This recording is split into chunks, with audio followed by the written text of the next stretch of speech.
A continuación, ¿y yo qué estudio?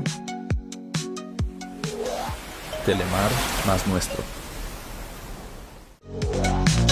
El siguiente programa es para toda la familia. No contiene escenas de sexo ni violencia. Telemar más nuestro.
a corregimiento, antes era vereda, y es una vereda que se construyó, digamos que por el asentamiento de todos los empleados de una fábrica que había al final de la vereda, o que existe todavía, que en ese entonces se llamaba Cemento de Río Claro y que hoy en día, pues hace unos años fue comprada por Cementos Argos. Entonces, digamos que en ese contexto rural fue en el que crecí. eh, y sí, pues como muy distinto pues a las realidades que se viven, digamos, en las áreas urbanas. Y bueno, tengo muchísimos recuerdos de esa época. Me encanta que menciones esto y me transporta un poco porque de manera casual, mi papá es de Sonsón, Antioquia, así que Mm. eh, tenemos ahí un poquito de conexión y de alguna manera me ubico en este lugar geográfico de Colombia. Y bueno, me encanta que nos cuentes esto. Cuéntanos un poco, Marisabel, de esa etapa del colegio o de la escuela, esa etapa inicial. ¿Estudiaste allá en Jerusalén o cómo era ese tema de la primaria? La primaria, sí. La escuela Jerusalén tenía solamente escuela, de hecho, allá no había colegio para ese entonces. De hecho, nosotros salimos de ese lugar cuando yo ya tengo que pasar el colegio, y lo dejamos justamente pues como a raíz de esa necesidad. Pero entonces sí, yo allá estudié con este programa que existía, no sé si lo conocen, el programa de escuelas nuevas, que justamente eso, como que existía para apoyar pues la formación de niños y niñas en áreas rurales, en donde un profesor era el encargado de todos los grados, de primero a quinto, y nosotros estudiábamos con unas guías. Pues yo hoy en día lo recuerdo y pienso, wow, qué experiencia tan espectacular la que tuvimos, porque en efecto era un salón enorme, grande, y casi que había una mesita por grado, y nosotros éramos muy independientes en nuestro aprendizaje. Y la maestra, yo recuerdo mi maestra Yolanda Cortés Osorio, que la he buscado. Yolanda, si algún día, si algún día me escuchas, conectémonos de nuevo por redes sociales, la he buscado mucho, porque para mí ella fue muy importante como en, sí, como en instalar en mí mucho deseo por el conocimiento, y apoyarme pues también como en esas curiosidades que empecé a tener de pequeña. Entonces, ese es como, ese es el recuerdo que tengo, del caserito a la escuela. Había un tramo que no estaba, pues como no tenía muchas casas, y recuerdo mucho que ese tramo lo hacíamos, a veces nos desviábamos y nos metíamos un poco por el monte. Hoy en día digo, ay, pero ¿cómo hacíamos eso? Por Dios, no nos picaba una culebra. A mi hija no dejaría, mentiras, no dejaría hacer eso, o tal vez sí, no sé. Pero sí, siento que fue una infancia con mucha libertad. Pues claro, era una vereda con muy poquita gente, con muchísima libertad y mucha autonomía. Entonces, bueno, sí, tengo de nuevo muy buenos recuerdos de esa época. Me encanta. Y la escuela nueva, a mí también me tocó estudiar la primaria con escuela nueva y estoy muy familiarizada con esto. Y mencionas algo importantísimo porque la maestra, a mí también era una maestra, la capacidad, y yo también la admiro un montón. Soy afortunada porque, entre otras cosas, mi maestra era mi mamá en primaria. Mm. Y fui muy afortunada, pero bueno, el caso es que yo la admiraba muchísimo porque en su profesión, esto que nos cuenta Marisabel, era un salón gigante y uno era muy autónomo, ¿cierto? La docente sí estaba ahí pues como para ayudarlo a uno y para guiarlo, pero de alguna manera, pues todos los chicos y todos los grados eran muy autónomos. Me encanta que traigas esto aquí porque me hace recordar un montón de cosas a mí también y bueno, y también compartimos que yo también soy recién una vereda, así que también estudié pues en esta modalidad. Buenísimo. Francisco, por favor, estás que te preguntas. Gracias, Anita. No, yo estoy muy motivado por la parte de Escuela Nueva. Creo que el alcance también de las regiones es algo que lleva la educación a esas partes aisladas de nuestro país. Y ahorita que estamos hablando con el Pacífico, pues también creo que es un modelo que es muy útil para llevar la educación a diversos territorios. María Isabel, yo quiero saber en tu casa cómo era esa educación, esos primeros años. De pronto, ¿quién era la persona que te inspiraba en tu familia a estudiar? cómo era esa niña que iba todos los días a esa escuela a estudiar. Pues queremos saber un poquito de esa parte. Bueno, yo soy hija de, pues, de clase trabajadora, ¿no? Padre y madre trabajadores. Mi papá era justamente operario de esa empresa de cementos que les mencionaba y mi mamá ama de casa, pero rápidamente ellos empezaron a explorar un poco una actividad comercial, pues que es la venta de abarrotes. O sea, había una tienda, montaron una tienda en la casa cuando yo tenía 7 años. Y digamos que mi papá y mi mamá siempre estuvieron, esto fue muy especial porque yo los recuerdo siempre muy presentes en mi vida, es decir, siempre estaban en casa, al principio solo mi madre, pero ya después también mi padre, porque la tienda siempre estuvo en la casa. Entonces los recuerdo muy presentes todo el tiempo, pero a la vez, digamos que muy en sus cosas, ¿cierto? Muy en sus responsabilidades, que despachar mercados, que los asuntos de la casa. Entonces, además, ellos no fueron a la escuela, o sea, ambos hicieron solamente un par de años de primaria, entonces digamos que no les quedaba tan sencillo, tan fácil como entrar a sentarse conmigo, a hacer tareas o pues a entender a la a medida que iba pasando el tiempo como eso que yo estaba aprendiendo o los retos académicos que empezaba a tener. Entonces, pues debido a eso y tal vez a que también soy la mayor de 4 hermanos y que entonces después llegaron, o sea, después de mí hubo tres niños a los que atender y a los que cuidar, entonces siempre fui muy, de nuevo, como muy independiente, muy hacía las cosas por mi cuenta, las tareas, ellos pues digamos que no podían estar ahí como revisando a ver en los cuadernos que hay. Entonces yo pienso que esa inspiración vino sobre todo de la maestra, de Yolanda, pero digamos que de mi mamá y papá siempre recibí fue muchísimo apoyo, muchísimo, y tal vez ahorita hablaremos un poco más de eso cuando hablemos del colegio. Yo, por ejemplo, estuve en 4 colegios distintos porque yo se los pedía, yo escuché que tal colegio era mejor, me pueden pasar, porque yo estudié en colegio público. Entonces, siempre recibí mucho apoyo. Ellos veían que yo estaba muy interesada en estudiar, ¿cierto? Entonces siempre me apoyaron. Entonces ahí digamos que ese fue el rol que ellos jugaron y que pues para mí fue pues un pilar fundamental. Qué chévere, Marisabel, saber que tus papás fueron ese soporte para tu educación y saber que con mucho esfuerzo. Es decir, yo creo que eso es algo que compartimos muchas personas en Colombia, que con Sí. tanto esfuerzo, con tanto trabajo, pueden darte la oportunidad de educación que ellos no tuvieron. Entonces también nos quedamos como con ese mensaje de esas experiencias donde nuestros entrevistados nos comparten cómo superan esos obstáculos y cómo tienen acceso a esas nuevas oportunidades en sus familias. Es decir, eras la primera generación pues de estudiados, y Sí, imagino que de ahí en adelante la primera no, y la generación. que fue a la Chévere. universidad y la que hizo una maestría y la que hizo un doctorado. Claro, Entonces, sí, sí, ha sido una experiencia muy especial.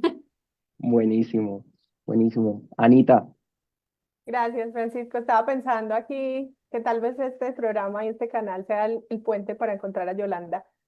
Yolanda, si alguna vez nos ves, por favor, hagamos este enlace con María Isabel, que yo creo que la reflexión aquí es esa, ¿cierto? Estos maestros, estas personas que nos guían en esas primeras etapas, juegan un papel importantísimo y fundamental para esas etapas posteriores y aunque uno no crea 20 o 30 años después, uno sigue recordando o resonando en el cerebro algunas palabras que le dijo a alguien, en este caso una maestra esa guía que tuvo uno en la infancia. Entonces me parece maravilloso. Tal vez podamos encontrar algún día a Yolanda.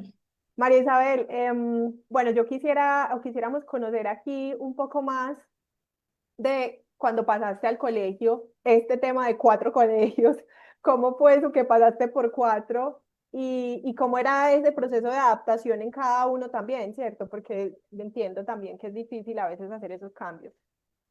Sí, bueno, digamos que cuando ya surgió la necesidad de entrar a sexto, la primera opción a la que acudimos es ir a un hogar juvenil campesino. No sé si también los conocen, los hogares juveniles campesinos. En San Luis era el más cercano que teníamos. Entonces allí hice el grado sexto. Es como una especie de internado, pero el fin de semana pues iba a la casa. Resulta que por esa época también la región empezó a complejizarse un poco en términos de orden público. Mis papás estaban haciendo como una casa en San Luis supuestamente para irnos allá para poder terminar, darle continuidad pues como a mi educación, pero dado a la situación de orden público, entonces nos vamos más bien para Medellín. En Medellín entonces llegamos a un barrio que se llama Santa Cruz. Allá entonces llegué al segundo colegio, que fue en donde hice séptimo y octavo. Y luego, pues sí, por asuntos familiares nos movimos a otro barrio. Entonces ahí surgió la necesidad de ir a otro colegio. Entonces entré a Laura Vicuña. Y luego, todavía viviendo allá, entonces yo me entero que existe un colegio que se llama el CEFA en Medellín, que yo había escuchado que era el mejor colegio público de Medellín y era para mujeres y de hecho solamente en ese entonces tenía 10 y 11, o sea, estaba muy concentrado en preparar, sí, mujeres para la educación superior y ay, ¿cómo se llama esto? Tenían como enfoques técnicos. Bueno, ya no se me fue el nombre. El hecho es que entonces yo me entero de esto y le conté a mis papás, yo les dije, yo quiero estudiar allá, el colegio quedaba en el centro, o sea, había que tomar metro, caminar o bus, no sé qué. Pero ellos me dijeron, listo, mija, preséntese, porque allá había que presentarse, me apoyaron. Entonces, digamos que esa fue un poco la historia de por qué no hice todo el colegio en un solo lugar, sino que, bueno, fueron cuatro, un poco también por la situación familiares que nos hizo movernos, pero también por, sí, mi deseo como de terminar el colegio en el Centro Formativo de Antioquia, que es el CEFA, y con el que también, al que le tengo también total gratitud.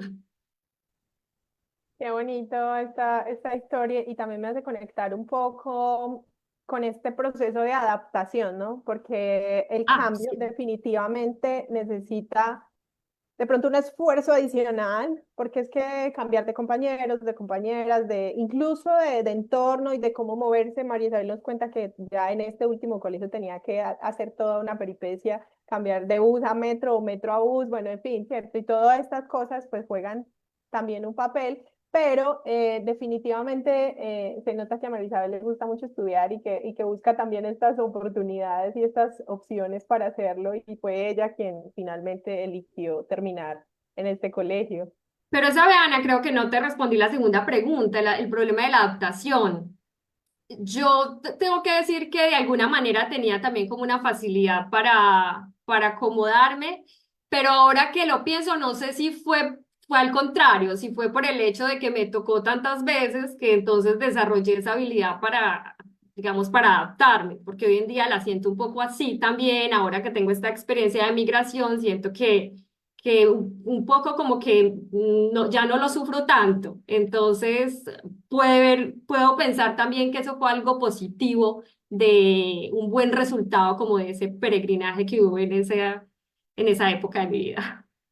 Y aquí me das paso a preguntarte, María Isabel, ¿en qué momento te empiezas a preguntar o a cuestionar o que surge la idea de hacer lo siguiente, de empezar en una universidad? Si desde un principio tú sabías que era ingeniería de sistemas o no, o pasaste por varias opciones. ¿Cómo fue ese proceso tuyo ya estando en 11 y cómo te respondías a esas preguntas que te surgían? Uy, sí, aquí me haces pensar en algo y es sobre, por ejemplo, con qué sueñan los niños, ¿cierto? Porque yo recuerdo que mi sueño cuando era pequeña era ser o secretaria o profesora, porque pues eso era lo que yo conocía. Cuando yo estaba pequeña yo no sabía que existía la universidad, ni sabía que existía, no sé, la Sorbona o estas universidades del mundo. Digamos que a mí el vecindario pues me llegaba hasta lo que podía ver. Entonces me parece también muy interesante que pues que a los niños hay que darles material para que sueñen. Entonces resulta que yo no sabía que la universidad existía, por ejemplo, y es cuando llego al CEFA, que el CEFA es un colegio en donde muchos de los profesores son profesores también de la universidad pública, de la Universidad Nacional de Colombia y de la Universidad de Antioquia. Entonces yo empiezo a tener como un mayor contacto con, sí, con la universidad, no se nos llevan. Y yo de repente entonces me entero que pues que hacia adelante hay mucho más camino académico si estoy interesada. Entonces eso pues digamos que fue un momento pues como crucial para poder decir, ah, ok, yo quiero eso, porque ahora sé que eso existe. Y entonces, yendo a la pregunta sobre por qué ingeniería de sistemas, también me acuerdo que cuando estaba en noveno, en Laura Vicuña, yo allá solo hice un grado, con hermanas salesianas, había una hermana pues así súper encarretada con la informática, yo no conocía los computadores, y esta hermana era la maestra de tecnología, y ella pues nos presentó el asunto pues como con mucho entusiasmo. Y bueno, entonces creo que por ahí fue que en noveno, pues que ya tuvimos acceso a los computadores y toda la cosa, como que me empezó a mí la curiosidad y cuando justamente empecé décimo, entré a la modalidad de informática. Entonces ya ahí décimo y once me fueron moldeando a mí. En 10 y 11 a mí la asignatura de programación me pareció lo más espectacular del mundo. Las matemáticas siempre habían sido como mi materia favorita. Y, si y a eso ya después montándole la lógica, no, a mí me pareció lo más delicioso. Entonces yo dije, bueno, lo natural es continuar con ingeniería de sistemas. Entonces, digamos que desde noveno se instaló la semillita y ya se fue brotando y creciendo en 10 y 11. Y esto que mencionas al final de instalar la semillita, precisamente lo que estamos intentando buscar con estos espacios aquí en Devolver Conciencia es instalar esa semillita, ¿cierto? Contar de qué se trata, esas oportunidades que tenemos de estudio en Colombia, cómo podemos aprovecharlas. Si surgen estas preguntas, bueno, ¿y yo qué estudio? ¿Yo qué voy a estudiar? Pues que los chicos y chicas tengan herramientas para empezar a responder a esas preguntas, ¿cierto? Entonces, gracias, Marisabel, también por contarnos un poco de esa historia y por estar aquí contándonos esto tan importante. Le voy a dar paso a Francisco, que hace rato nos lo dejamos hablar por aquí. No, yo estoy tomando apuntes para aprender. Yo creo que la historia de Marisabel nos inspira también sobre la importancia del rol docente. Entonces, estaba viendo ahorita como tú mencionabas que en diferentes áreas, por ejemplo, las monjas salesianas, pues también te inspiraron un poco y es algo que uno a veces, no sé, por lo que uno cree, yo no estudié en un colegio de religioso o asociado a las monjas, pues uno no se imagina que vas a aprender ingeniería de sistemas o que vas a ver algo sobre sistemas muy fuerte allá. Son como esas concepciones que uno empieza a cambiar. Me inspira mucho saber, Marisabel, cómo fue esa transición de tu colegio a la universidad, en especial porque en Medellín, pues yo estudié en la Universidad de Antioquia, uno siempre tiene que hacer los exámenes de admisión, ¿cierto? También tuve compañeras del CEFA con un muy alto nivel académico y compartían la misma experiencia tuya, el enfoque de que sus profesores venían de universidad pública y eso las inspiró a ellas. Entonces yo quiero saber cómo tú conociste sobre los exámenes de admisión, a que hay estudiantes que de pronto están enfrentándose a eso, a los retos, vienen de región y al ser de región a veces es un poquito más retador porque tienes que estudiar, tienes que ver otras cosas.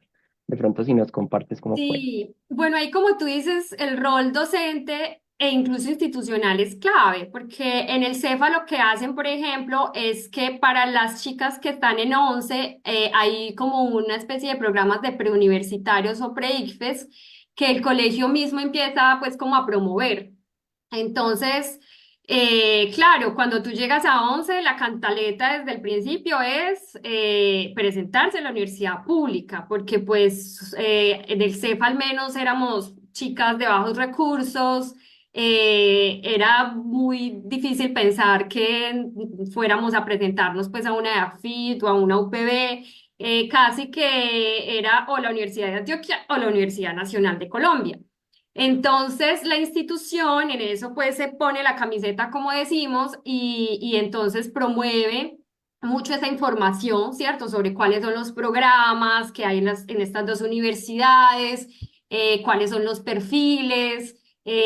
Ahí creo que también nos hicieron como estas pruebas psicológicas que se hacen también como para ver tú para qué eres bueno. Yo pienso que ahí el rol del colegio es muy importante. Por supuesto, si alguno de los estudiantes que nos está escuchando no está teniendo esta experiencia en su institución, yo creo que ahora Internet también tenemos la ventaja de que hay acceso a muchos recursos y seguro uno buscando pues puede encontrar toda esta información, ¿cierto? Como qué universidades hay, cuáles son los programas, cuánto dura un programa, cuál es el perfil del egresado, ¿cierto? Después de que yo egrese, ¿para qué voy a ser bueno en el campo laboral? Y ya luego enterarse justamente del tema de fechas, de en qué consiste un examen de admisión, que de eso creo que también hay mucho en Internet, que suelen ser como un componente de comprensión lectora y un componente de lógica matemáticas. Al menos el de la Universidad de Antioquia, el de la Nacional, también tenía componente de química, física. Entonces, bueno, digamos que volviendo a la pregunta. Sí, ahí el colegio y los docentes pues fueron clave para tener claridad en ese proceso y en esa transición hacia la universidad. Y Marisabel, a mí me surge también ahí por esa línea, teniendo que las universidades están muy cerca. Es decir, la Universidad Nacional C de Medellín y la Universidad de Antioquia son públicas, están muy cerca. ¿Qué te hizo escoger una de las dos? ¿Cuál fue de pronto esa idea para irte por la Nacional? Qué buena pregunta. La verdad es que a veces trato como de recordar. Lo que pasa es que yo me presenté a las dos. Claro, esa era la tarea de la estudiante del CEFA. Todas siempre, usted se presenta a las dos para que pase alguna de las dos. Y yo elegí presentarme a sistemas solo en la nacional. En la Universidad de Antioquia me presenté fue a matemáticas puras. ¿Por qué? No yo amo las matemáticas, o sea, fue mi materia favorita durante toda la vida. Yo creo que en ese momento como que me disocié y entonces dije, no, esta parte de mí se va a aprender a matemáticas y esta a sistemas y veamos qué pasa. El asunto es que pasé a las dos. Entonces, ahí ya dije, no, la nacional. Creo que había, claro, recuerdo mucho que de la clase de matemáticas del colegio nos habían llevado un par de veces al aula taller de matemáticas de la nacional y entonces yo ahí tal vez había tenido ya un mayor contacto con ese campus. Y entonces sí, creo que por eso fue que en su momento dije, no, yo me voy por sistemas. Ok, ok, súper, súper como ese racional y esa manera de escoger tu programa. Muy, muy interesante también. Sí, porque obviamente hay oportunidades y la Nacional tiene más sedes. Es decir, no estoy muy bien, pero creo que eso también en el Pacífico, creo que la sede de Palmira, es decir, hay sedes como hacia el Valle del Cauca, a la cual también se puede aplicar. Y una universidad donde creo que los docentes van de Bogotá o los de Medellín van a Bogotá o van a Palmira, entonces Sí. también. Creo que la Universidad de Antioquia también tiene regiones en Antioquia, ¿cierto? Por si nos está escuchando alguien de la ruralidad antioqueña, que no sé si sea el caso, pero sí, exacto. Pero digamos que ese asunto de la Universidad Nacional sí es claro, es que es la universidad del país. Gracias, gracias, María Isabel. Anita, yo estoy muy encarretado. Yo también, y los estoy aquí escuchando y bueno, uno quisiera quedarse aquí conversando con María Isabel y entrar en muchos detalles. Pero bueno, ya que estamos hablando de este tema de la universidad y de este paso a la universidad, cuéntanos entonces, María Isabel, cuando empezaste ya ingeniería de sistemas, de pronto alguna anécdota que nos quieras contar, o bueno, también un poco de los retos, ¿no? Porque es que aquí también queremos contar un poco que sí, el camino de la educación es muy bonito y nos encanta y lo promovemos todo el tiempo, pero está lleno de retos. De Mm. pronto, ¿cuáles fueron esos retos que puedas aquí destacar a los que te enfrentaste ya en la universidad? Sí, no, es que la universidad ya es una historia. Lo que pasa es que, claro, cuando tú sales del colegio y entras a la universidad, necesitas ser muy autónomo, ¿cierto? O surge ese reto de autonomía tremendo, porque ya en la universidad no está el profe recordándote la tarea o diciéndote, venga, siéntese, hablemos, o usted cómo va, ¿cierto? No, en la universidad usted es el total responsable de sus asignaturas, de asistir, de enterarse de, no sé, de los salones. La Universidad Nacional, sí recuerdo que el primer semestre te asigna como una especie de tutor, pero me acuerdo que yo la vi a ella ya cuando había acabado el semestre. A uno le llega una carta, yo no recuerdo, o sea, es una cosa que es como muy, como por salir del paso, y esto lo digo con mucho cariño con la Nacional, pero sí, o sea, donde a mí me hubiera ido mal, si hubiera perdido la oportunidad de que el tutor me hubiera ayudado, porque en realidad vine a contactarla ya como al final de ese primer semestre, entonces realmente sí hay que ser como muy...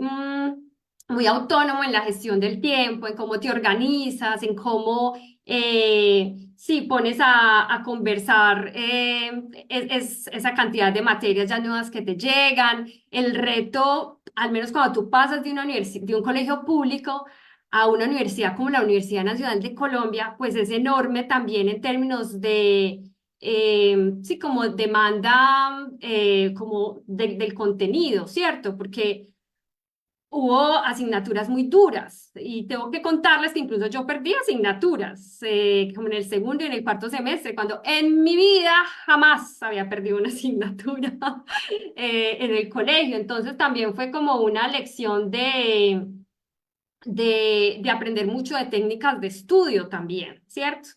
Creo que eso puede ser lo más impactante cuando llega uno a la universidad, como esa especie de soledad, aunque claro, están los compañeros y tú puedes hacer grupitos de estudio y toda la cosa, pero es tu responsabilidad encontrar esos grupos, armarlos, ponerte de acuerdo. em, Tener claras, yo me acuerdo que yo armaba en unas hojitas como el cronograma del semestre y marcaba cuándo eran los exámenes y no sé qué, y los colores, porque tienes que organizarte para poder estudiar para cada una de esas materias. Entonces creo que eso de entrada puede llegar a ser lo más retante, porque es que pasas como de niño a ya adulto, a tener responsabilidades de adulto. Sí, Totalmente. eso es muy chévere, pero también demanda, como le dijeron aquí en Spider-Man, un gran poder tiene una gran responsabilidad. Bueno, o al contrario. Sí, definitivamente eso es la universidad, ¿cierto? Un espacio donde vas a aprender un montón de cosas, a llenarte, a rodearte de un montón de gente, ¿cierto? Pero finalmente eres tú el responsable. Y lo que decía María Isabel es como una especie de soledad, aunque todo el tiempo estás con un montón de gente, pero tú solo eres el responsable y nadie más de que puedas rendir en la universidad, ¿cierto? Mm. Y la organización también es algo muy importante, es una herramienta que ayuda mucho en este proceso de formación universitario, porque es que si no te organizas, se te puede volver un despelote todo, ¿cierto? Y no eres capaz de asistir a una clase, de presentar el parcial, el trabajo, ¿cierto? Y hay que estar constantemente con el cerebro activo, pensando en cada cosa semanalmente. Entonces, bueno, qué bueno que mencionas esto. Y me da paso para preguntarte, Marisabel, ya nos contaste que las matemáticas las amas. Cuéntanos de esa materia o esas materias que tú definitivamente no te perdías por nada del mundo y te encantaban en la universidad, en esta carrera que es Ingeniería de Sistemas. ¿Cuáles eran las que Uy, más disfrutabas? no, es que todas, o sea, me acuerdo que las físicas, bueno, nos dieron tres físicas, nos dan tres físicas, no, deliciosas todas. Las matemáticas, pues sí, allá todas las ingenierías, incluidas ingeniería de sistemas, recibimos muchas matemáticas, álgebra lineal, cálculo diferencial, métodos numéricos.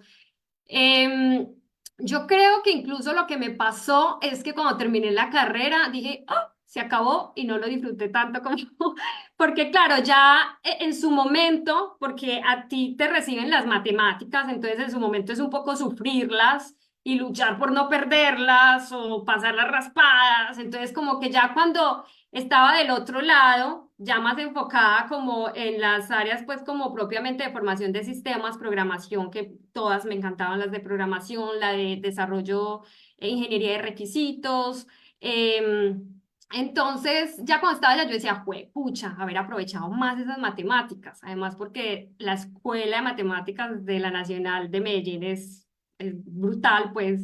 Entonces, sí, eso me pasó. De pronto ahorita acordándome, tal vez las materias de redes, o sea, lo que pasa es que el ingeniero de sistemas, pues hay distintos perfiles que uno puede desarrollar y enfocar su carrera profesional. Entonces, digamos que, por ejemplo, la de redes, que yo pues por ahí no me fui, pero creo que hubo un par de esas que ya ni me acuerdo los nombres, que tuve que verlas pues porque hacía parte pues como del núcleo común, tal vez no las disfruté tanto, ¿no? Pero sí, diría que como que esas. Me encanta con la emoción que hablas. Definitivamente se nota que te gusta mucho tu carrera y que todo lo que viste en ese proceso universitario te encantó un montón. Francisco, por favor, adelante con la siguiente pregunta. Que sé que estás que entras aquí a la conversación. No, yo siento que ahora me estoy inclinando hacia la ingeniería de sistemas. Voy a pensarlo, Anita. Tengo, María Isabel, una pregunta. Tú mencionabas los perfiles. Tú hablaste de los perfiles que se pueden desarrollar en ingeniería de sistemas. ¿Cuáles son esas áreas, esos campos que se puede explorar y una persona que esté viéndonos el día de hoy diga, yo puedo incursionar en Colombia en estas áreas? Y también ahora que está pues, toda la parte de inteligencia artificial, todos esos campos, ¿tú cómo lo ves? ¿Cómo ves tanto en Colombia como afuera? Bueno, qué buena pregunta. Lo que pasa es que ahí sí hay una diferencia enorme de los perfiles que había, claro, cuando yo me gradué en el 2009 a los que hay hoy en día. Em, Pero sí, básicamente te diría que si tú estás en una carrera de ingeniería de sistemas o de software, el perfil principal que va a tener el estudiante que egresa es el de poder crear soluciones de software, ¿cierto? Y eso básicamente, ¿qué es? Es que tú eres un profesional que está en la capacidad de entender cuáles son las necesidades de un cliente, así le llamamos un cliente, pero que ese cliente pues puede ser un cliente en un grupo de investigación o a nivel empresarial o a nivel de una empresa de desarrollo de software. Entonces estás en capacidad de entender esa necesidad, de traducirla en algo que nosotros llamamos requisitos de software y luego de convertir eso en una aplicación de software, pues a través de un ejercicio de implementación o de programación. Digamos que ese es como el perfil principal en una carrera como estas. Pero claro, ya tú puedes de pronto girarte un poco más hacia el tema de datos, porque también vemos asignaturas de base de datos y en esto ahora, justamente como tú decías, con el auge en este momento de la inteligencia artificial y de la analítica de datos, pues se está moviendo muchísimo también. Entonces, este es un perfil que claramente alguien podría irse por ahí y ya, pues, digamos que hay ofertas laborales claras en ese tema, el tema de datos. Luego están lo que te mencionaba ahora, digamos, la línea más de infraestructura, redes, por ejemplo, y sí, pues pienso que más o menos eso. Bueno, en la nacional, nosotros somos sistemas e informática, pues porque también está todo este tema de sistemas complejos, la investigación de operaciones, los sistemas dinámicos, ¿cierto? Que es aprender a modelar sistemas pues, para poder optimizarlos según las entradas que tiene. O sea, no solo sistemas de software, sino sistemas en general. Pienso que ese también es otro perfil, pero digamos que lo he visto menos en las carreras. Eh, Porque hay algunas que están mucho más orientadas al software, ¿no? Dependiendo también como de cuál es el pensum y cuál es sí, la institución que lo ofrece. Súper, súper Marisabel. Entonces ya ahí podemos ver cuáles son esos campos que se nos ofrecen y se nos abren al estar en un área como la ingeniería de sistemas e informática. Tengo también, tú mencionabas la parte de la institucionalidad hace un poco. La Universidad Nacional tiene muchos programas de bienestar estudiantil. ¿Tú de pronto en algún momento sientes que contaste con ese apoyo? Porque más adelante nos vas a hablar también de EPM, pero de pronto, ¿cómo fue ese apoyo? ¿Cómo Marisabel transicionó durante su universidad con la alimentación, con los transportes, y como esa parte que es algo que nos preocupa a todos los que estamos a punto de estudiar. Sí. Bueno, yo en esto quisiera decir que siento que la universidad, a ver, lo que pasa es que yo no estoy en contacto con la Universidad Nacional hace rato, pero recuerdo que en esa época, por ejemplo, ahora que mencionas el sistema de buses, había un sistema de buses que incluso nos transportaba desde el centro hacia la universidad y para mí eso era súper especial porque pues yo vivía por el centro, entonces me parecía pues como también que la universidad se preocupaba por, listo, sabemos que son estudiantes de bajos recursos, que el tiquete para un bus puede marcar la diferencia, dejarlos sin el almuerzo, etcétera. Tengo entendido que ya no existe este servicio desde el centro, pero pues sí, digamos que entre sedes dentro de la universidad, creo que, pues, o creo no, sí, todavía está. No, y muchos otros servicios del sistema de bienestar. Claro, la universidad te ofrece muchísimas actividades, por ejemplo, deportivas. Recuerdo que yo entré a taekwondo, claro, pues que después fue en ese semestre que perdí materias, entonces no, al siguiente semestre yo dije, no, me toca concentrarme en esta vaina, no puedo hacer dos cosas al tiempo. Pero sí, es muy importante. Yo creo que hoy en día digo, fue pucha, debí haberlo hecho mejor, tal vez en ese sentido, porque a mí me costó ese balance. Casi todas las universidades le ofrecen eso a los estudiantes y es muy bueno que ellos desde el principio sepan que pueden acceder. Hay muchísimos tipos de deportes a los que pueden acceder. También justamente formaciones alrededor de cómo estudiar, de cómo, esto que tú decías, la alimentación. Entonces, sí, recuerdo que el sistema, había unas terrazas en donde sí había un sistema de préstamo desde libros también súper interesante que ayudaba mucho para el estudio, sobre todo de esas materias básicas. Eh, Ese es como mi recuerdo con el sistema de bienestar de la Nacional, que salvo por el tema de los buses, creo que sigue siendo muy bueno, espero que sí. Gracias, María Isabel. Bueno, Anita, ya estoy preparado hacia la transición de más adelante, pero yo sé que tú estás también que te preguntas. Gracias, Francisco. No, yo estoy aquí encantada con María Isabel, me encanta todo lo que nos está contando. Es una información muy valiosa también para los chicos y chicas que están apenas en ese proceso de elegir. Y bueno, definitivamente la Universidad Nacional es de Colombia, ¿cierto? Y María Isabel lo mencionaba hace un rato, precisamente tiene sedes que están en otras partes del país, en el Amazonas, en el Valle del Cauca, aquí en Caldas también, San en Andrés. Antioquia, San Andrés, exacto. Entonces es importante también que la gente se entere de que existen, ¿cierto? Y de que pueden aplicar y de que puede haber una oportunidad para ellos en esta universidad. Y así como la Universidad Nacional, también hay otras universidades públicas a las que pueden acceder en las regiones. Así que, bueno, eso es muy importante. Y hablando de aquí, de cómo acceder a ciertas cosas, aquí en este programa tenemos un espacio que se llama la beca de la semana.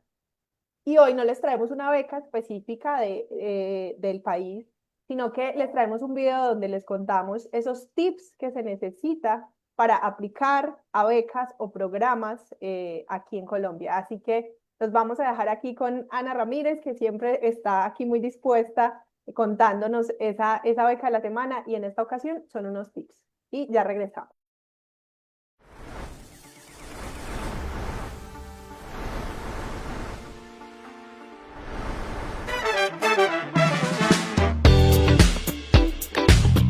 Hola a todos y todas. Hoy la beca de la semana, más que una beca, es una recomendación, especialmente para las personas que están aplicando a doctorados en el exterior.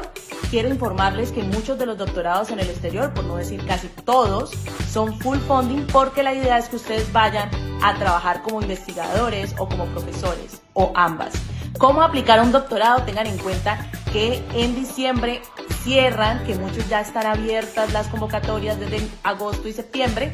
¿Cómo aplicar un doctorado? Busquen la universidad que les llama la atención, localicen los posibles advisors, o sea, los profesores o profesoras que trabajan el tema que ustedes quieren trabajar en su doctorado, escriban admisiones, pregunten por el salario que van a tener, ya que ustedes hacer estudiantes doctorales, ustedes lo que al trabajar reciben un salario, reciben seguros médicos, pregunten todo eso y aprovechen que hacer un doctorado les abre mucho más las puertas en términos de investigación o trabajar en organizaciones gubernamentales o no gubernamentales a nivel mundial. Países que dan este doctorado full funding: Estados Unidos, Alemania, Canadá, muchos otros países en Europa. Les recomiendo que busquen y apliquen. No solamente con becas, recuerden que estas becas son directamente con la universidad. Beneficio: pueden seguir con un postdoc después de haberse graduado del doctorado y seguir en esa universidad o en otro país con un postdoc. Otro gran beneficio es que pueden trabajar como investigadores después de haberse graduado en la misma universidad sin tener que volver a su país de origen. Así que si están interesados o interesadas en doctorados, es el momento de averiguar y de organizar sus aplicaciones. ¡Chao!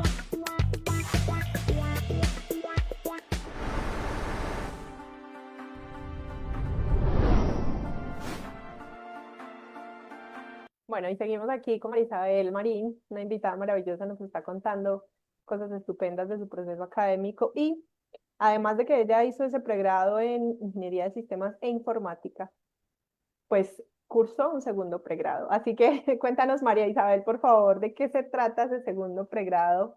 Es en Filología Hispánica, pero cuéntanos un poco más de eso, de qué se trata esto.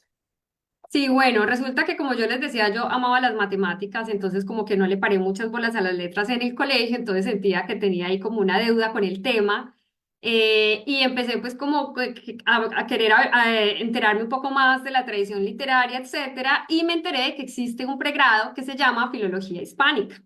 Existe la literatura, filosofía y letras, por ejemplo, también ese es el nombre en otros lugares, etcétera, pero este puntualmente es un pregrado que existe en la Universidad de Antioquia, en la Facultad de Comunicación y Filología Hispánica, y es un pregrado en el que la formación pues, que se recibe es en el estudio de la lengua española, tanto en lo que tiene que ver con el sistema puntual de la lengua, ¿cierto? Todo lo que tiene que ver con la lingüística y por otro lado todo lo que tiene que ver con la tradición literaria. Y bueno, ya de ahí se desprende un montón de aplicaciones posibles, pero a grandes rasgos de esos que se encarga el programa.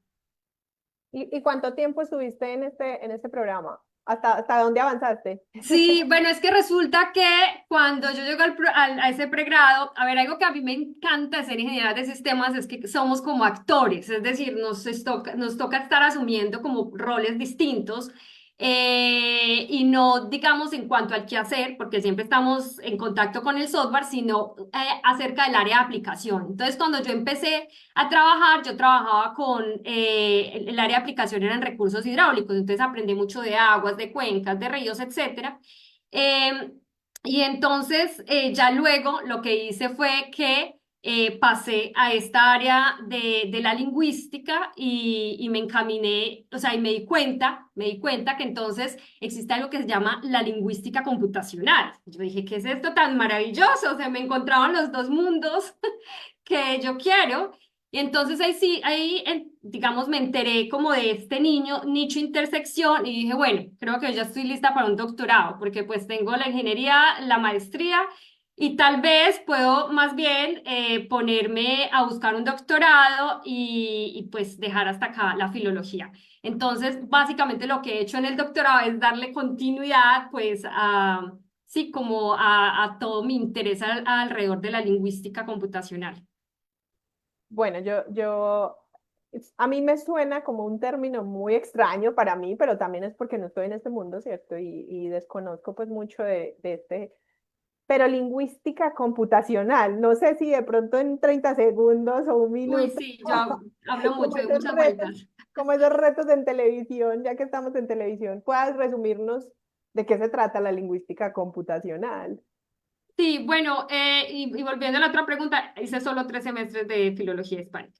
La lingüística computacional, ¿qué es? Eso, entonces, digamos que lo que se busca es que así como nosotros como humanos procesamos el lenguaje, ¿cierto? Uno recibe el lenguaje, lo procesa, lo genera y lo devuelve, que así, digamos que computacionalmente también podamos hacer eso. Entonces, la lingüística computacional, para un montón de fines, ¿cierto? Porque la pregunta sería, ¿para qué hacer eso? Pero para un montón de fines que ya nos va tiempo para hablar, entonces la lingüística computacional se encarga de desarrollar técnicas, etcétera, para que el computador pueda recibir el lenguaje, procesarlo y devolver generación de lengua, por decir algo, de Ok, lenguaje natural. ok. ¿Lo logré o Lo no? lograste, sí, perfectamente. Bueno, muchas gracias, María Isabel, por contarnos. Y me encanta esto que cuentas de que estos 3 semestres que cursaste en este pregrado, pues te sirvieron para enlazar esto con tu investigación actual. Y María Isabel ya tiene el 4 año en Países Bajos, ¿cierto? Desarrollando su investigación doctoral. Y pues precisamente tiene que ver con esto, ¿no? Con esto que nos está contando. Y me encanta que haya esa conexión porque la vida es eso también, ¿no? De buscar esas opciones y uno pensaría, no, pues es que no terminó su segundo pregrado, pero no, definitivamente lo enlazó con eso que está haciendo hoy en día. Así que qué bella historia. Francisco, por favor, únete a esta conversación. No, yo estoy tratando de entender también un poco en qué consiste la lingüística computacional. Y tú ahorita mencionabas el tema de tu doctorado, de que estás trabajando con los estudios culturales. Es decir, estás haciendo varias conexiones, María Isabel, con el tema de cultura, con el tema también de la ingeniería, la lingüística cognitiva, el procesamiento del lenguaje. De pronto, en los resultados que encuentras, ¿tú cómo lo ves en las aplicaciones? Y yo estoy tratando como también de ubicarme para ver la aplicación que tiene en nuestra realidad. Y de paso preguntarte, tú que estuviste en la presencialidad, ¿cierto? Que estuviste asistiendo todos tus programas de manera presencial, creo que sí, ¿me corriges? Entonces, en esa parte, ¿tú cómo ves el futuro de la educación? Es decir, si consideras que en áreas como las tuyas se puede hacer todo desde la virtualidad o también consideras que sí es muy importante el tema presencial en tu enfoque. Sí, bueno, voy a responder esta segunda pregunta primero, sobre todo porque también he sido profesora universitaria y me tocó dar clase en COVID, entonces tuve como esa experiencia de todo virtual, Dios mío bendito. Creo que mi cara un poco responde a la pregunta que me haces. Bueno, yo pienso que, a ver, hay que aprovechar lo que tenemos, ¿cierto? Hoy en día tenemos internet. Si usted tiene la ventaja enorme de tener un computador, pues entonces sí, ya tiene una puerta al mundo enorme, porque la cantidad de cursos que hay en línea, pues es que es enorme. Entonces, digamos que por ese lado, yo pienso que las personas sí que tenemos ahora la oportunidad como de darle despliegue a las curiosidades de conocimiento y de formación que tenemos. Entonces, digamos que es espectacular tener la posibilidad de hacer un pregrado completo virtual. A mí me parece genial esa posibilidad. Sé de una compañera acá, que vive acá, que una amiga que terminó un pregrado que había empezado en Colombia hacía muchísimos años, que había dejado tirado, pues digamos así, y que se enteró que ahora estaba en modalidad virtual también y pudo terminarlo desde acá. A mí eso me parece fabuloso. Ahora, que la presencialidad, pues también me parece muy importante, que el contacto humano, la interacción que tiene uno en un campus universitario, cuando uno va a la universidad, uno no va a aprender solo conocimiento, sí, como de un área de formación. Uno va también a aprender a interactuar con los otros, a aprender a negociar, a solucionar conflictos. Entonces yo pienso que en ese sentido la presencialidad pues es que es irreemplazable. A mí, justamente dando clase en COVID, en el Tecnológico de Antioquia, en la Universidad de Antioquia, me pareció durísimo. Por ejemplo, además un área como sistemas, en donde yo tenía estudiantes pues muy jóvenes, algunos incluso de bajos recursos, que tenían que programar en el celular. Digamos que si no se tienen los recursos, ahí no es posible, ¿cierto? Ahí es muy difícil. Entonces, digamos que redondeando la pregunta es, me parece fantástico que tengamos la posibilidad. Que sea lo ideal 100% y todo el tiempo, yo creo que no, porque es que somos seres sociales y el contacto humano además nos ayuda a desarrollar otras habilidades cognitivas que le suman absolutamente a nuestra formación, pues como profesionales. Y bueno, y yendo a la otra pregunta, a ver si me acuerdo, bueno, sobre los resultados de mi investigación y tal. Tengo como un minuto para responder esto, ¿cierto? Bueno, quisiera decir que a grandes rasgos, pues en un doctorado uno trata como de buscar un tema muy específico, ¿no? Entonces, dentro del lenguaje así que es grande, vasto y enorme, yo me estoy concentrando en algo que se llaman las metáforas. Resulta que las metáforas, digamos, son un mecanismo cognitivo, aunque lo usamos a nivel retórico para adornar lo que decimos, también es un mecanismo cognitivo que tenemos para, como para entender y para procesar y para conceptualizar y digamos que entender las metáforas que digamos como sociedad o como comunidad discursiva hemos desarrollado, también nos permite entender cuáles son las creencias que hemos adoptado a lo largo de la vida, ¿cierto? Entonces, por ejemplo, entender que cuando nosotros hablamos o que nosotros entendemos y conceptualizamos la discusión como una guerra, eso es muy impactante, ¿cierto? Cuando uno analiza la manera en la que hablamos de las conversaciones y las discusiones, uno puede darse cuenta que uno habla como de, ataqué sus puntos débiles, o creé una estrategia para convencerlo, me tuve que defender de sus ideas. Entonces siempre estamos usando como ese lenguaje de contraataque o bélico para hablar de algo que no debería ser así, ¿cierto? Digamos, o puede que sí, o puede que no, pero darnos cuenta que esa es la manera como conceptualizamos la conversación y que tal vez eso nos permite entender por qué siempre buscamos ganar una conversación en lugar de entender qué es lo que el otro me quiere decir. Entonces es muy clave para entender nuestra cultura. Y eso es, digamos, un ejemplito de lo que estamos haciendo en mi tesis, esa identificación de esas metáforas y el entendimiento, pues, como de todo el impacto que eso tiene en la cultura, lo hacemos computacionalmente, asistidos, pues, como, sí, por algoritmos. Y bueno, digamos que eso sería un ejemplo como de los outputs que tiene una investigación como la que estoy realizando. Wow, súper interesante, Marisabel. Yo no imaginé cómo una metáfora o cómo la manera en que nosotros nos expresamos puede dar tanta información. Yo creo que eso es maravilloso, conocer el alcance de una investigación de este tipo y conocer esas áreas que a veces son tan desconocidas para todos nosotros. Muchísimas gracias, Marisabel. Anita, Sí, ya nos bueno, queda poquito. nos queda muy poco tiempo de Marisabel y aquí siempre hacemos una pregunta al final y es, ¿qué te hubiera gustado escuchar hace no sé cuántos años, 20 tal vez, 15? em, y que puedas dejarle ahora un mensaje a esos chicos y chicas que apenas están iniciando proceso universitario. ¿Qué crees que puedas aportar a ellos ese consejo o ese mensaje que tal vez te hubiera gustado escuchar cuando tú estabas en ese proceso hace unos años atrás? Uy, voy a decir algo que puede ser polémico, porque pues ya hemos hablado del manejo del tiempo y toda la cosa, pero cuando yo entré a mi primera experiencia laboral, me choqué con algo que se llamó violencia machista. Entonces, a mí como mujer, me hubiera encantado que en el colegio me hablaran de la historia de las mujeres y que me presentaran el feminismo.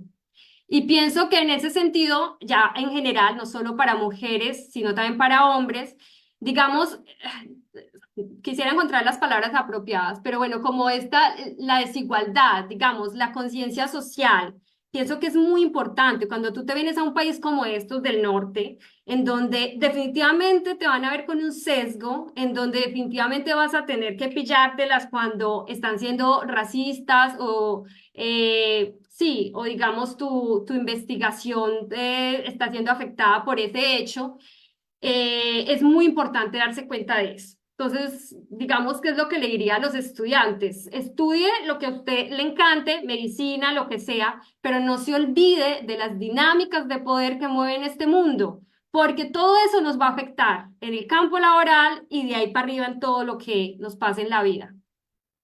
Gracias, María Isabel. Y definitivamente esto que mencionas, pues qué lástima que ya tengamos este espacio por cerrar.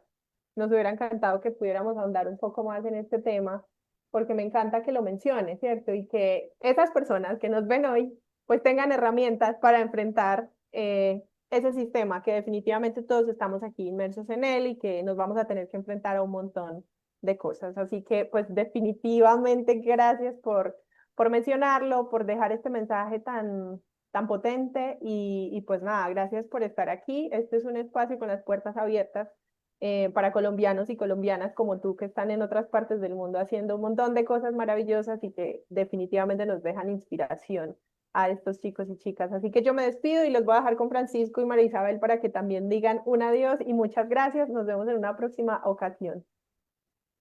Muchas gracias a todos por acompañarnos el día de hoy. Es un placer que tuviéramos a Marisabel. Marisabel, mil gracias por compartirnos sobre tu área. Yo sé que dejamos esa semillita sembrada en varios lugares de nuestro país y posiblemente en el futuro se puedan ver los frutos del día de hoy. Entonces, muchas gracias por estar, por ilustrarnos y por abrirnos a un nuevo campo del conocimiento. Muchas gracias. Chao. Chao. Bueno, muchas gracias a Ana María y a Francisco por abrir este espacio, por el trabajo pues tan teso que hacen, tan importante.